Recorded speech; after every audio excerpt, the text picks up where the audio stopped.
Bapak, Ibu, dan pemirsa TV One yang saya hormati, Pak Sugiono, saking Klaten, matur sangat Pak Sugiono. Ada money politik, ada cost politik. Cost politik hal yang wajar, tapi money politik hal yang kurang ajar. Orang kalau menginginkan sesuatu dengan banyak mengeluarkan uang, pasti udah hitung-hitungan tuh. Pasti sudah hitung-hitungan. Maka seorang pejabat yang jadi pejabat karena banyak mengeluarkan uang, pasti kan udah hitung-hitungan. Paling 3 bulan pulang modal. Ini bahaya. Proses pembodohan. Tapi ya memang rakyat kita ini kan sedang menghadapi ekonomi yang belum pulih, lapangan kerja susah, biaya hidup tinggi, harga-harga naik kecuali harga diri. Itu doang yang turun sekarang. Itu dimanfaatkan oleh para pialang untuk menebar uang. Ya dalam kondisi seperti sekarang ini paling kita pesan rakyat. Ada yang ngasih duit, ambil. Ada yang kasih sembako, ambil. Ada yang kasih kaos, ambil. Soal milih urusan ente. Jelas? Jelas? Enggak apa-apa Pak kalau kita ambil duitnya tapi enggak milih dia. Itu mah urusan tipu menipu namanya. Skor jadi draw aja. Bapak Ibu hadirin yang saya hormati, nah kekuasaan yang diperoleh dengan cara seperti itu biasanya tidak membawa keberkahan. Ya Bu ya? Padahal berkah itu penting. Punya duit itu Pak, biar banyak asal berkah, nggak apa-apa. Biar banyak asal berkah. Terang aja bagi banyak. Loh daripada sedikit nggak berkah itu kan kiamat namanya. Nah pemerintahan yang diberkahi Allah, baldatun thayyibatun. Nah thayyibahnya sih itu urusan pembangunan, tapi ghafur. Kalau mau jujur kita ini baldatun thayyibatun tapi belum mendapat Rabbun ghafur. Bahkan teguran berulang kali dah. Ya mudah-mudahan sih ujian. Mudah-mudahan ujian. Kan saya pernah bilang, kalau orang baik-baik dapat musibah namanya ujian. Kalau orang setengah baik kena musibah namanya teguran. Setengah baik tuh paro-paro, yang tukang bikin malaikat bingung. Bayang rajin, maksiat tekun. Sedekah mau, nyolong lebih gede. Itu yang begitu dapat musibah, teguran. Kalau orang jahat kena musibah namanya persekot. Umat Nabi Nuh ditelan banjir, bukan ujian tuh, persekot. Umat Nabi Soleh ditelan gempa, bukan ujian, itu persekot. Ini kadang-kadang kita salah terima, mau nyohor melulu. Sembahyang enggak, ibadah enggak, tiap hari maksiat, begitu kena musibah nyohor. Gue lagi diuji nih. Siapa yang nguji? Lo Pak Ul.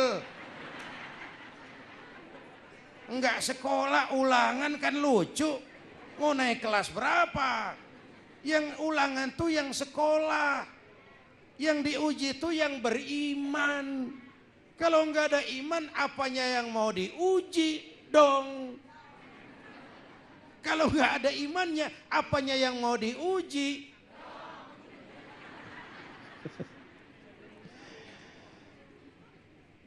Bapak Ibu hadirin yang saya hormati, begitu Pak Sugiono. Mudah-mudahan kalau diuji kita ya harus sabar dan harus lulus. Tapi kalau ditegur kita harus introspeksi, perbaiki yang kurang, kurangi yang memang berlebihan. Ya. Nah tadi saya terusin sedikit Ya, lagi tentang pakai. Umar bin Abdul Aziz tadi. Ya. Dipilih malah inna lillahi wa inna ilaihi. Pagi dilantik, malam pesta Umar bin Abdul Aziz. Pesta apa? Pesta air mata. Di mana? Di mihrab dalam masjid, nangis sambil sujud. Istrinya liatin dari jauh, nama istrinya Fatimah. Selesai sholat disamperin, "Bang." "Iya sayang." Dengerin aja ah. Suka usil orang cuma improv ini. Kirain iya Hani gitu. "Abang kan sekarang jadi Amirul Mukminin, jadi presiden bang." "Iya sayang." "Kenapa nangis?" "Justru itu. Justru karena saya jadi pemimpin saya nangis. Sebab sekarang setelah jadi pemimpin yang terbayang oleh saya yatim piatu, janda-janda miskin, orang-orang jompo. Sebagian besar rakyat saya masih hidup di bawah garis kemiskinan. Saya takut saya zalim kepada mereka. Saya nangis mohon pertolongan Allah. Setelah jadi pejabat tinggi yang terbayang bukan rumah dinas Fatimah, bukan mobil dinas, bukan. Saya takut kalau saya zalim kepada rakyat. Saya nangis mohon pertolongan Allah. Pesta air mata. Hei. Besoknya namanya presiden baru kan kekuasaan tuh gula pak. Semut udah ngerintek aja. Kalau ada gula semut pada ngelinter aja tuh.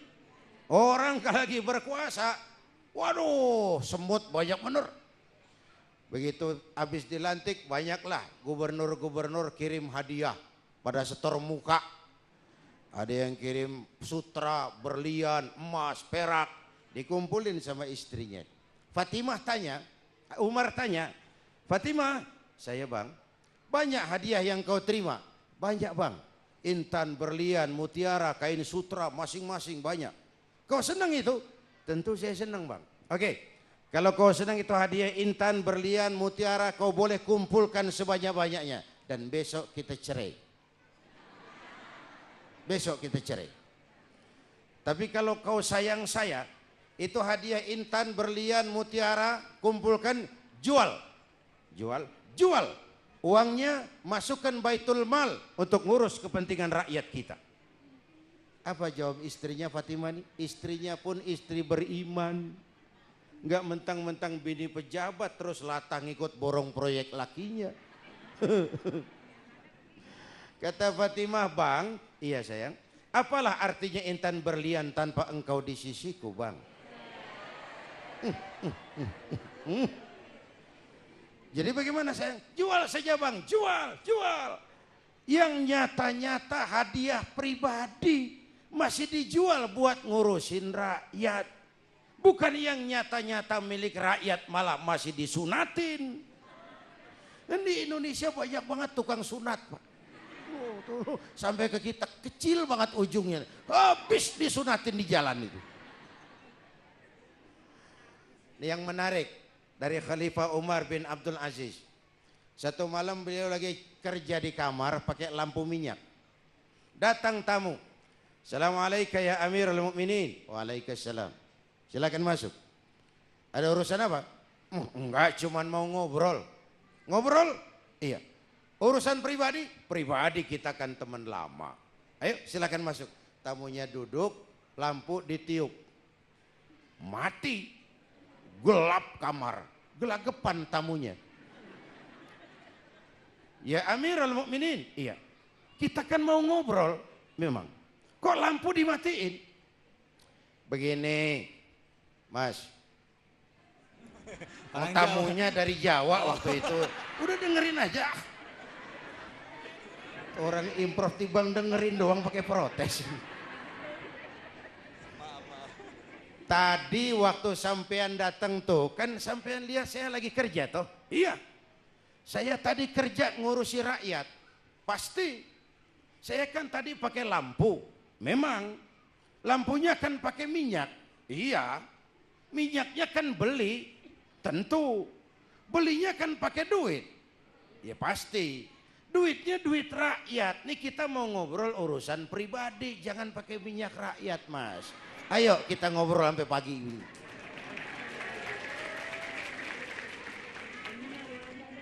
Kalau urusan yang kecil kayak gini orang sudah hati-hati, apalagi ngadepin yang lebih gede. Yang kecil yang bikin kita jalan jadi cingcet tuh. Nggak ada orang makan daging kebo ketulangan tulang kebo. Nggak ada. Kalau mau ketulangan seler yang kecil. Ya. Ikan selar. Iya, apa kira? Banyak hal-hal yang kita anggap kecil akhirnya bikin ketulangan.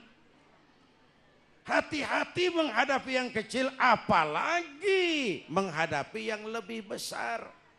Karena amanah, sekali lagi, menyia-nyiakan amanah itu khianat, dan khianat itu dosa besar.